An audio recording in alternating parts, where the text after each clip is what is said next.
안녕하세요. 백사호 목사입니다. 오늘은 하나님의 은혜에 목마른 목요일 아침입니다. 변함없는 하나님의 은혜가 말씀으로 하루를 시작하는 여러분 모두에게 넘치도록 함께 하시기를 바랍니다. 11월 18일 목요일 하나님 주신 말씀은 사사기 8장 22절부터 35절의 말씀입니다. 오늘은 특별히 우리 전국에 있는 고3 수험생, 재수생, 수험생들이 대학 수능 시험을 치르는 날입니다. 시험 보는 모든 이들이 준비한 모든 것, 공부한 모든 것을 마음껏 발휘해서 아쉬움 없고 후회 없는 그런 시험 치르게 되기를 바라고 기도합니다. 오늘 주 말씀의 본문의 배경은 이러합니다. 기드온이 큰 승리를 거두고 전쟁을 다 끝내고 돌아왔습니다. 그러자 이스라엘 백성이 볼 때 지극히 적은 인원으로 감당할 수 없는 큰 무리를 대파시킨 기드온은 참으로 민족의 영웅으로 보였을 것입니다. 그동안 미디안이 침공에 들어오면 농사졌던 모든 것들을 약탈당하고 또 가축들도 몰수히 빼앗겼기 때문에 미디안 사람으로 인해서 이스라엘 백성은 오랫동안 시달리고 고통을 받고 지나왔었습니다. 그런데 이렇게 미디안과 아말렉 연합했던 수많은 사람들을 지극히 적은 무리로 대파하고 그들을 괴멸시키고 승리를 거둔 기드온이야말로 이스라엘 백성이 생각할 때 자신들을 이민족의 침입으로부터 보호해줄 지도자요 군주로 여길 만하지 않았겠습니까? 그래서 생각하기를 우리도 이민족처럼 우리를 다스리는 왕이 있다면 더 이상 이민족으로부터 시달리지 않고 안전한 삶을 살 수 있겠구나 생각이 됐습니다. 그래서 이렇게 요구합니다. 22절의 말씀입니다. 그때 이스라엘 사람들이 기드온에게 이르되 당신이 우리를 미디안의 손에서 구원하셨으니 당신과 당신들의 아들과 당신의 손자가 우리를 다스리소서 하는지라. 왕 삼겠다는 거죠. 그리고 계속 세습해서 아들과 손자와 대를 이어서 우리를 다스려주는 지도자가 되어달라고 요청한 것입니다. 지금까지 이스라엘 사람들은 이민족의 침략으로부터 오랫동안 시달렸습니다. 그런데 이민족으로부터 자신들을 지켜줄 안정적인 지도자가 없었던 거예요. 사사가 일어나면 그가 일어나는 동안에는 좀 보호를 받았지만 사사가 없는 동안에는 또 다른 이민족에게 계속 시달려 왔기 때문에 이들은 생각하기를 우리를 보호해주는 사람이 없구나. 지켜줄 지도자가 없구나. 우리를 지켜주고 우리가 단합해 싸울 수 있도록 만들어주는 외적의 침략으로부터 우리를 단합시켜서 지켜줄 지도자를 필요로 했던 것입니다. 이렇게 왕을 세우면 세금을 걷어서라도 국방을 튼튼하게 만들고 군인들에게 월급을 주어서 군인들을 훈련시킬 수 있어서 국방이 튼튼하게 됩니다. 뿐만 아니라 치안 유지도 확실해집니다. 지금까지는 다툼이 생겼을 때 분쟁을 해결하기가 적절하지 않았고 도둑과 강도를 만나도 어디에 하소연할 데가 없었습니다. 그런데 왕이 세워서 치안을 유지하기 시작한다면 훨씬 더 안정적인 삶을 살아갈 것은 틀림없습니다. 그래서 이스라엘 백성들은 치안의 유지나 국방을 위해서라도 왕이 되어달라고, 마땅히 세금을 낼 테니 왕이 되어달라고 요청했던 거죠. 어쩌면 이들의 선택은 매우 지혜롭고 현명했을 것입니다.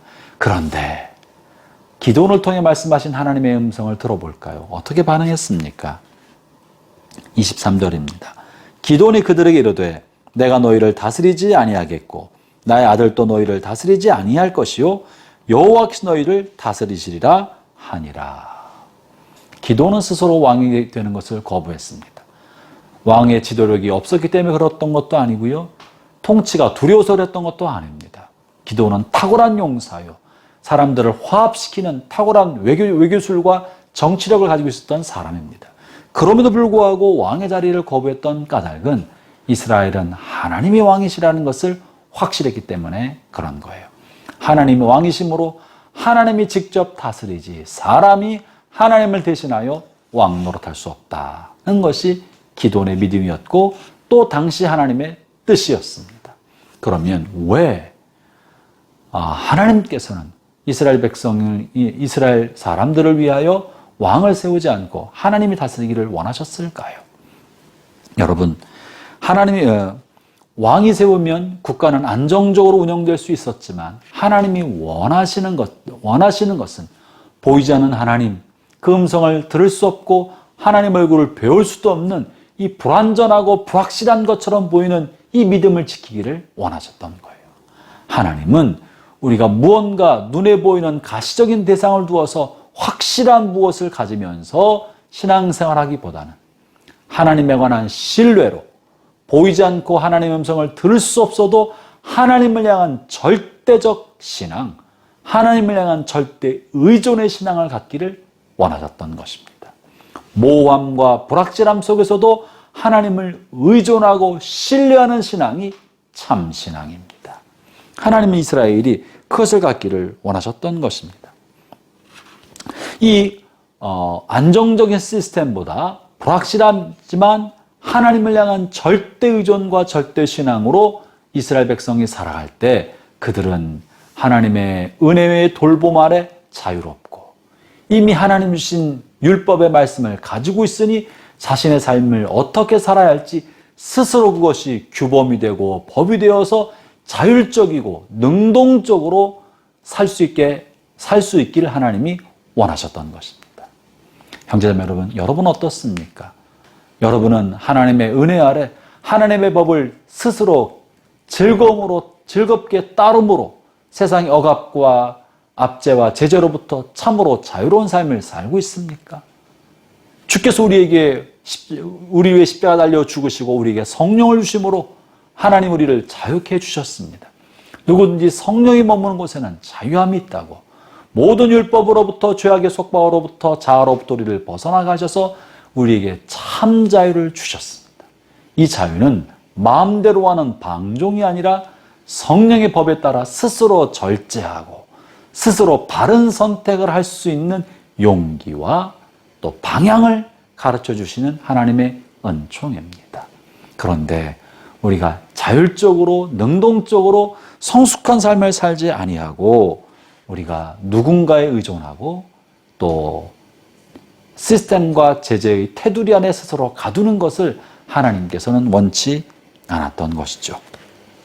사랑하는 형제자매 여러분, 이스라엘 백성이 이렇게 어리석게 왕을 요구했으나 하나님은 하나님이 왕이 되시겠다고 하신 것처럼 오늘 여러분의 삶 속에서도 억압과 굴레를 벗어나 성령의 자유함 가운데 자율적인 삶을 살아가고 스스로 능동적으로 하나님의 말씀 앞에 자신을 예속시킬 줄 아는 그런 복되는 종이 있기를 바랍니다.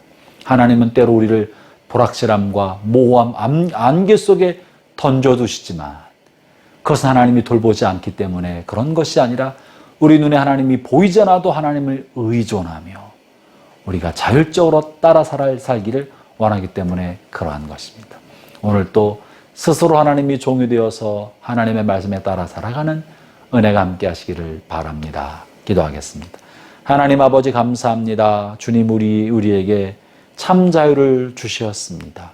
우리 스스로 세상에 종되지 않고 육신에 종되지 않고 자아에 종되지 않고 사람에 종되지 않고 오직 하나님의 종, 하나님의 백성, 하나님 나라의 시민으로서 자유롭게 자율적으로 살아가는 저희가 되게 하여 주옵소서. 예수님 이름으로 기도합니다. 아멘.